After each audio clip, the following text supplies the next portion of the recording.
Olá, que a paz de nosso Senhor Jesus Cristo esteja contigo. Na aula anterior, estudamos sobre Deus. Compreendemos que Deus é um governo universal. E ainda que exista apenas um Deus, o nosso Deus existe mais de um indivíduo.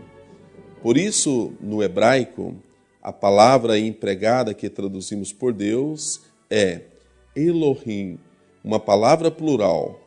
É, portanto, que todas as vezes que aparece a palavra Elohim, os verbos estão conjugados na primeira pessoa do plural, concordando com o sujeito principal da frase. Vamos conferir? E disse Deus: façamos o homem à nossa imagem, conforme a nossa semelhança. Gênesis 1:26. Ainda que a alta crítica literária atribui que o plural de Elohá, isto é, Elohim, é apenas referência aos atributos da divindade, isto é, onisciência, onipresença e onipotência de Deus, o sentido etimológico da palavra não diz isto. Em sua simplicidade, diz apenas que é plural. A palavra tem poder, e nós iremos fazer uma dinâmica para apresentar aqui o poder da palavra. Porque na aula anterior, nós fizemos uma referência que usamos a palavra Deus, que tem origem na palavra grega Zeus, mas queremos apresentar o poder da palavra em seu emprego. Compare comigo esta dinâmica. Eu tenho aqui em minhas mãos uma nota de R$2. De que papel é feita esta nota? Todos nós sabemos que é do papel moeda. Eu tenho aqui também uma régua e vamos fazer agora a medição para saber qual a medida desta nota. Aqui, se medirmos, nós iremos encontrar exatamente 14 centímetros por 6,5. 14 centímetros por 6,5. Nós temos aqui também uma balança de precisão. E vamos agora fazer, então, vamos pesar esta nota. Se eu lançar essa nota aqui em cima, a balança me diz que ela pesa exatamente 0,09. Exatamente isto. E eu tenho aqui também uma nota de R$100. De que papel é feita esta nota? Do mesmo papel, papel moeda. Vamos conferir agora a medida desta nota. Se medirmos aqui com a régua, ela mede exatamente 14 centímetros por 6,5. Exatamente isto. Se colocarmos esta mesma nota na balança de precisão, vamos entender que ela pesa 0,09. Você pode estar pensando, uau, é feito do mesmo material, tem a mesma medida e o mesmo peso. E qual a diferença? A diferença está exatamente na palavra. A palavra que demos a elas. Uma vale R$2 e a outra R$100. Falando de ciência da salvação, a justiça é inerente ao caráter de Deus. No plano da criação, Deus proveu um meio em caso de necessidade. Assim como um fabricante de automóvel, quando fabrica o veículo, coloca no veículo o extintor de incêndios. Não para que o carro se incendeie, mas em caso de necessidade, que possa utilizar para apagar o fogo. Há detalhes no plano da salvação que é impossível uma mente finita compreender. Por isso serão estudados por toda a eternidade. Só adentrei a este tema para poder falar da hierarquia da divindade. Quando falamos de hierarquia, pensamos sempre em superiores e subordinados. Isto porque pensamos apenas em hierarquia vertical. Entretanto, existe a hierarquia horizontal. E em se tratando de divindade, não existe superiores e subordinados. O que existe é um plano da salvação. Um indivíduo da divindade se fez pai e o outro se fez filho, para que possamos assim alcançar a nossa salvação. Cantai a Deus, cantai louvores ao seu nome. Louvai aquele que vai sobre os céus, pois o seu nome é Já, e exultai diante dele.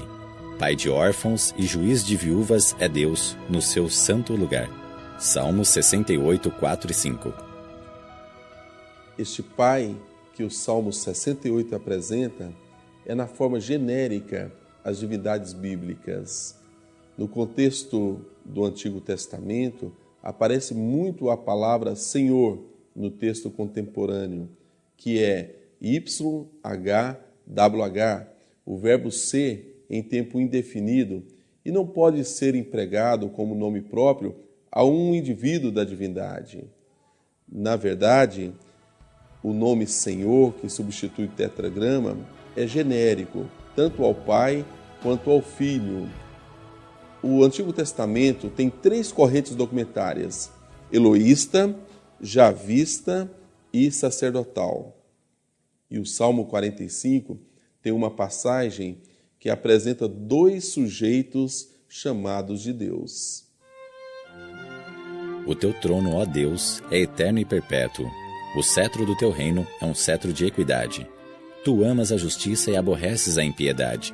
Por isso, Deus, o teu Deus te ungiu com óleo de alegria, mais do que a teus companheiros. Salmos 45, 6 e 7. Porque a qual dos anjos disse jamais, Tu és meu filho, hoje te gerei? E outra vez, eu lhe serei por pai e ele me será por filho? E quando outra vez introduz no mundo o primogênito, diz, e todos os anjos de Deus o adorem. E quanto aos anjos diz, o que de seus anjos faz ventos, e de seus ministros labareda de fogo. Mas do Filho diz, ó Deus, o teu trono subsiste pelos séculos dos séculos, cetro de equidade é o cetro do teu reino. Amaste a justiça e aborreceste a iniquidade. Por isso Deus, o teu Deus, te ungiu com óleo de alegria, mais do que a teus companheiros. Hebreus 1, 5 a 9. A natureza do Pai é um grande mistério. Tudo o que sabemos sobre Ele é que Ele é eterno e habita numa luz sem acesso. O mistério de sua natureza não é revelado a nós. Vejamos o que diz a palavra do Senhor. Aquele que tem, ele só, a imortalidade, e habita na luz inacessível, a quem nenhum dos homens viu nem pode ver, ao qual seja honra e poder sempre eterno. Amém. 1 Timóteo 6, 16. Ninguém jamais viu a Deus. Se nos amamos uns aos outros, Deus está em nós e em nós é perfeita a sua caridade. 1 João 4, 12. Nas páginas do Novo Testamento, a presença do Pai é encontrada com facilidade distinta da pessoa do Filho.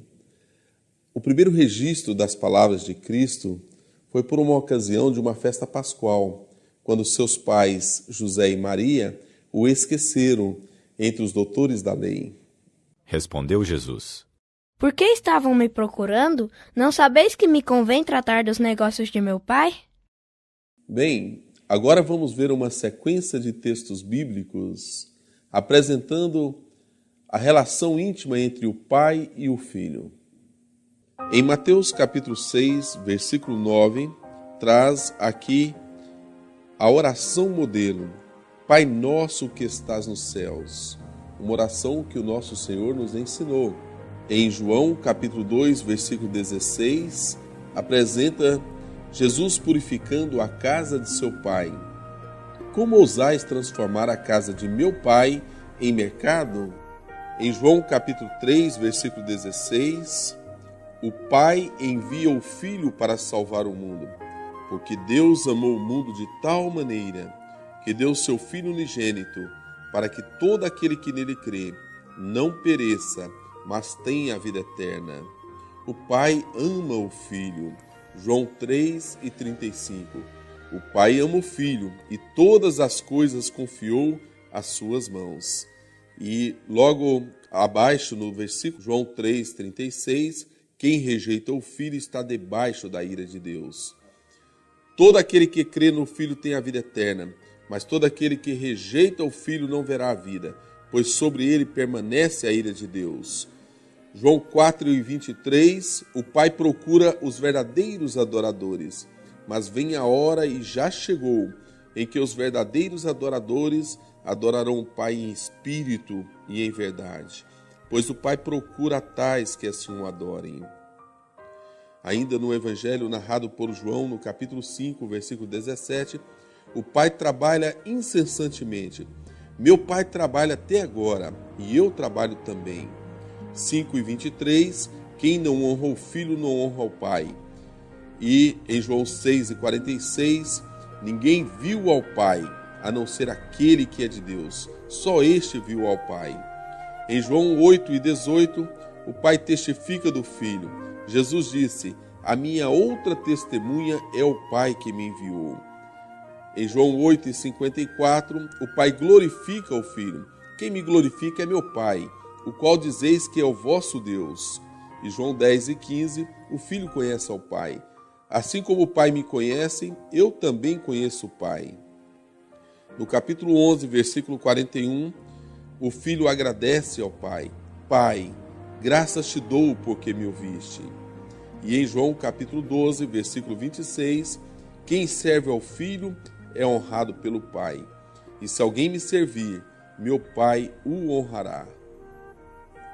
Assim como vimos, são muitíssimas as passagens bíblicas que apresentam a relação do filho para com o pai.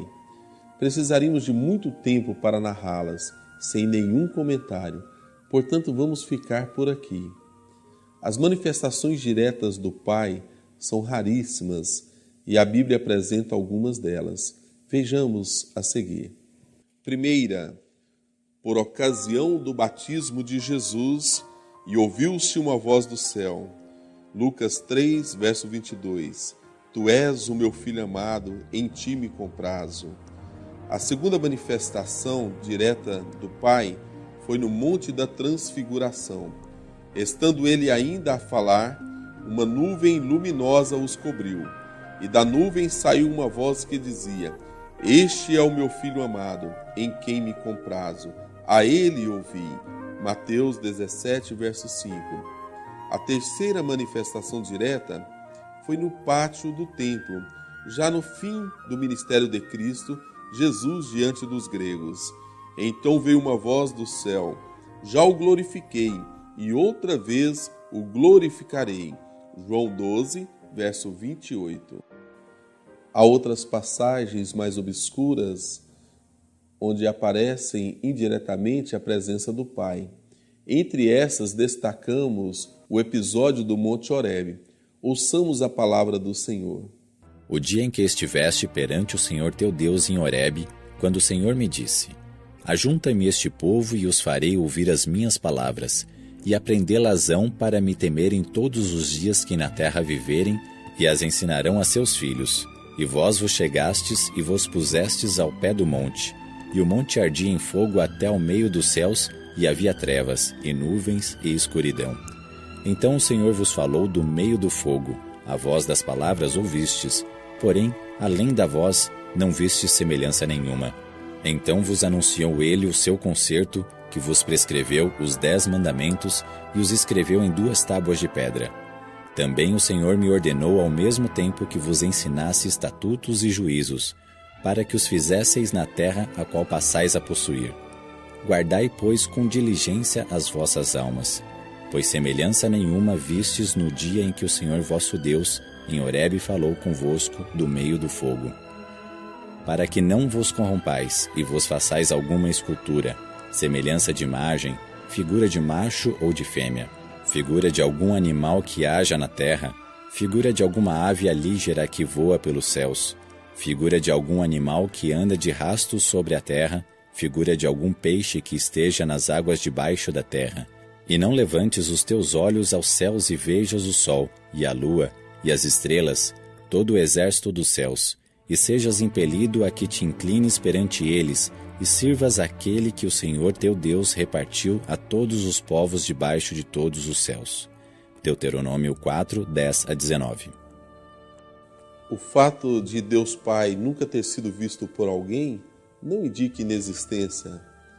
Nós acreditamos em tantas coisas que não conseguimos ver, as leis da física, até mesmo o vento que sentimos seus efeitos, ou quem sabe o movimento dos astros.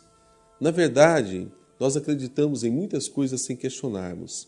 Quando estamos no meio da selva amazônica, na cidade de Macapá, a capital do Amapá, nós encontramos o Marco Zero. Ali nós estamos debaixo da linha do Equador. Você olha para cima e nada vê. Olha para baixo, nada vê. Se olhar para a direita, também não vai ver nada. Se olhar para a esquerda, também não.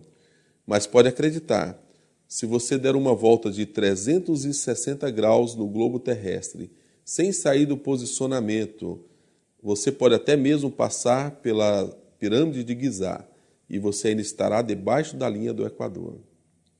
As mesmas pessoas que questionam a divindade por não poder ver, acreditam no inesperado, uma grande explosão que surgiram dali, vidas fantásticas. É mais fácil você acreditar no Deus Pai. Ele existe e te ama.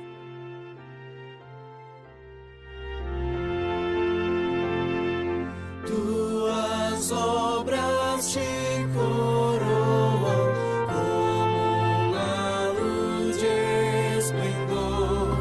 Astros, anjos, céus entoam hino eterno a ti, Senhor.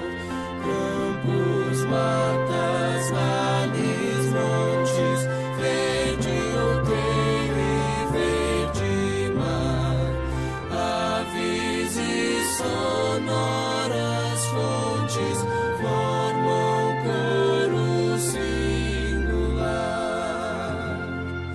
Nós mortais por ti remidos, Deus da glória, Deus de amor, corações aos céus erguidos, celebramos teu louvor. Revelaste amor profundo, insondável, sem igual, enviando Cristo ao mundo a vencer por nós o mal. Bem, com a graça de Deus, chegamos agora ao final da segunda aula. Estudamos sobre a pessoa do Pai. Compreendemos que ele nunca foi visto por alguém, mas, mesmo assim, vimos o seu grande amor para conosco.